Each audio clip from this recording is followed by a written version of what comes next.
Germany, looking northwards towards the distant seacoast, and where the Moselle flows east from France to join the Rhine, in the wooded Eifel Mountains, lies the most picturesque and difficult motor racing circuit in the world, the Nürburgring.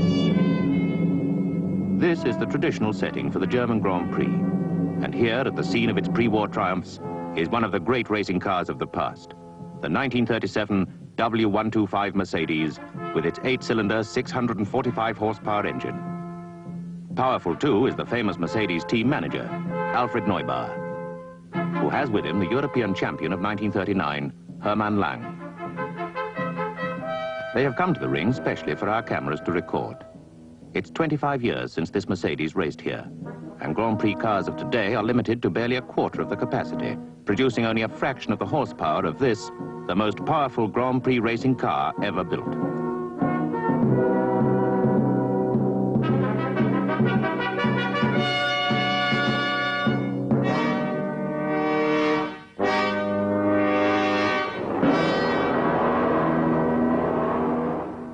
The Nürburgring is made up of 14 miles of road specially built for racing and high-speed testing.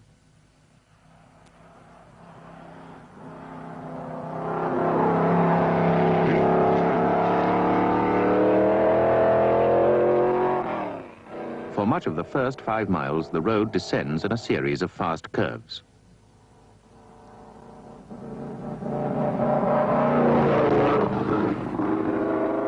The town of Adenau is nearly halfway round at the foot of the circuit.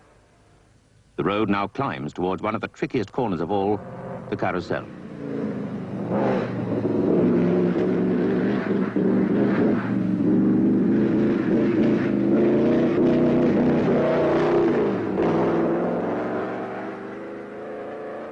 Lang is coming round for another lap, and this time you will sit behind the wheel and hear the 1962 World Motor Racing Champion Graham Hill giving his impression of the finest of all motor racing circuits. From the start, we leave the wide apron in front of the pits and get funneled into the narrow section just down here, which constitutes the normal width of the circuit. Of course, just after the start of a Grand Prix, we're all about 30-odd cars are trying to get into this funnel, and we're all jockeying for position, and it's fairly tricky. Then into the south curve, which is almost a 360-degree corner, and it's very difficult to hold the car in at this point under power, because I think practically all cars would understeer around this circuit. And we find that we then have to squirt out of here onto the uphill section, which comes behind the back of the pits. We very often get our pit signals from this section, illegally so. They put the big high wire fence up there to stop the mechanics giving us signals, but we can very often get a very good quick lap time in from this section. Now we come to a left-hand bend which starts the Nürburgring proper. Up over a bridge to a very nasty little left-hander, which is a second gear corner. Taken very carefully, and again very slippery in the wet. A very fast downhill section where we're reaching speeds in the order of about 130 miles an hour. This is followed by a series of left and right turns, about 5 or 6 in all, very close together, and very tricky to take at any speed at all. And it's most important to get the exit right from every corner. So I think a smooth flow through these series of corners would give one a better lap time. As you can see, the cars are eroding away the edges of the circuit here. We're trying to pinch every available inch of road here to straighten out the corners. There's a good example there. He just touches the dirt and a little puff of dust rises. And we're trying to do this all the time. Of course, it pays to be extremely accurate on this circuit and have the following corner in mind. Now, this is the last corner of these series of left and right-hand corners, and it's a right-hander followed by a left-hander, which is slightly downhill and slightly banked, and then we burst out of the woods to quite a good view if we had time to look at it. And we go rushing down over a couple of bridges until we come to a section called the Flugplatz, just here in front of us. Practically all the cars leave the ground at this point. It's an extremely tricky corner because it's followed up by a very fast right-hander. and it's you have to make sure that you haven't gone too fast and get out of control when you're in the air, so that you don't get time to get stopped for the next corner.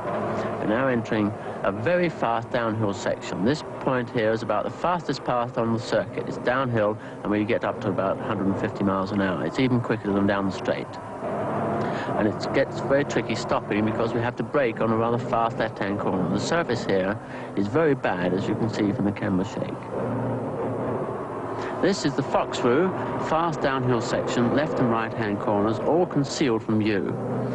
It was on this section in the practice for the 1962 Grand Prix that I met with a slight accident when I ran over a television camera that had dropped off another car. I hit the camera just about here, it held my oil tank, and I spun off into the ditch on the left-hand side on my own oil. I went burrowing down this ditch behind those hedges like a giant mole and ended up about here, still fortunately up the right way. We now come to another section in the woods. The corner's gradually getting slower and slower until we reach this part here, which is about one of the slowest corners on the circuit, with a sort of skyline view. And we drop into second gear here, and it's very easy to overdo it as it's so slow. Now we come to the downhill section going down to Adenauer Gate. It's a very fast section, but you need to be extremely brave to go down here very quickly. The corners follow one another in quick succession, going around the side of the hill, and if you can, you try and set the car up into a giant drift to drive the car through all these corners in one smooth line. This is a little bridge that must not be confused with the Adenauer Gate one. The approaches are very similar, and I'm afraid one or two people do make mistakes. And you can probably see one or two little holes in the hedges, which shows where they actually left the circuit. This you have to hug right into the hedge. It pays to touch the actual leaves of the hedge with the left-hand wheel. And now we're approaching the Adenauer Gate, which is a fairly similar approach to the little bridge we've just seen. Very fast. I always ease off just about here, drop into here, touch the dirt on the outside, then brake very hard for this bridge here. And then set the car up into the left-hand corner and hug the inside of the track very closely here. And over the bridge and away up to the uphill climb till we reach, again, the full height of the Nürburgring circuit. Now straight into the carousel. One gets very heavy due to the extra G-load on one's own body weight, and the car gets thrown around. It's very easy for the car to slip out of this banked section, and then, of course, you go straight through the hedge like a stone on the end of a piece of string. This is the Swallowtail, which is a smaller version of the carousel. Being less banked, it's even easier to fly out. Now, this is the straight between two very tall hedges. It's fairly narrow. One would imagine that one will get to speeds of about 170 miles an hour on this very long straight. But in actual fact, it's climbing all the time uphill, and it also dips. It's in fact called the switchback. The cars go up and down through little sort of rises and hollows, and it is, on occasions, that the cars that one is following actually disappear from view. So one wants to be very alert at this section in looking in one's mirror. One could easily be lulled into a false sense of security and believing that there was no one following you or no one close enough. In actual fact, he might just be in a hollow. We approach a very, very tricky corner at the end of this straight, which goes up under a bridge, and the cars actually leave the ground, and just as they leave the ground here, we've got to turn left. The car is very, very light, and the road drops away, making the position even worse. This is followed by a series of very fast left and right-hand corners, which could almost be taken flat out in 1962 Formula One cars. Very tricky. The car is slipping and sliding, and fairly steep too. One wants to be properly geared. And this completes another lap of the German Grand Prix circuit, the Nürburgring.